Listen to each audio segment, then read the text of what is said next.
Welcome to Canadian Justice. I'm Christine Van Geyn, and today we're talking about domestic abuse and child custody.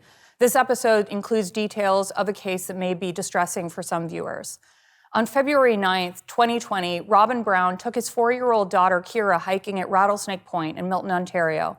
Later that day, police found their bodies at the bottom of a cliff. Police suspect it was a murder-suicide. Brown was a well-known domestic abuser who had a pattern established of physical and emotional abuse directed at his ex-wife, Jennifer Kagan. In spite of this, a family court judge granted Brown overnight visits with Keira and a 40-60 residential split. Brown's behavior continued to escalate as he used custody as a way of continuing to control his ex-wife. Jennifer filed an urgent motion asking for Brown's access to Keira to be suspended. But despite his escalating behavior and erratic behavior, the judge found that the matter was not urgent. 12 days later, Brown killed Keira and himself. Here today is Keira's mother, Jennifer Kagan, and her husband, Philip Viater, to discuss their case and the work they're doing advocating for changes to the family law system to prevent future cases like this. Jennifer, I'm so sorry. Your story is a nightmare, and I really can't imagine what this has been like for you. So thank you for your courage coming on today and to your fight for other children who might be in a similar situation. To start, I wanted to know if you could just tell us a little bit about Keira and what she was like. Yes, and thank you for having us. So Keira was my daughter and Philip's stepdaughter, and she was a bright light. She was a sweet, innocent, spunky little 4-year-old who would have had a very bright future ahead of her had she not been horrendously failed by the family court system and Jewish Family Child Services. So one of the things that stood out to me in your case, Jennifer, was that the judge found that the history of abuse was not relevant to custody of your daughter that your ex-husband received. Is that common? Because I think it would be the public would be surprised to hear that the level of abuse that you dealt with was not determined to be relevant by a judge.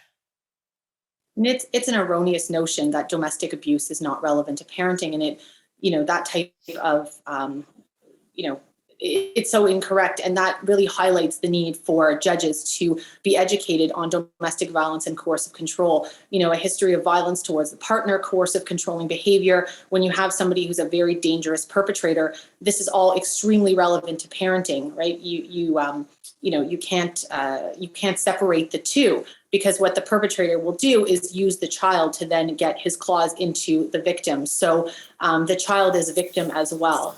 And children also, they're not just exposed to domestic violence, they experience it. So we really need to, judges really need to have that education on domestic violence and coercive control when making decisions about the best interests of children. Now, Philip, I wanted to ask about the days that were leading up to the murder. Why did you Jennifer bring the urgent motion to have her ex-husband's custody revoked? What was happening that led you to bring that motion? So it's a little more complicated than the last few days, because leading the probably 6 months leading up to the murder, there were a series of judicial findings made against Mr. Brown, such as him trying to commit a fraud on the court, where he served us with one document and then filed something completely different in the court.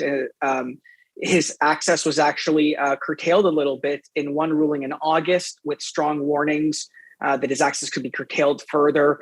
Then he kidnapped Keira. A judge ordered her immediate return and actually suspended his access for a whole week, and then reinstated it, again with strong warnings, and then more orders with him not complying with court orders, and just doesn't matter what the judges were saying.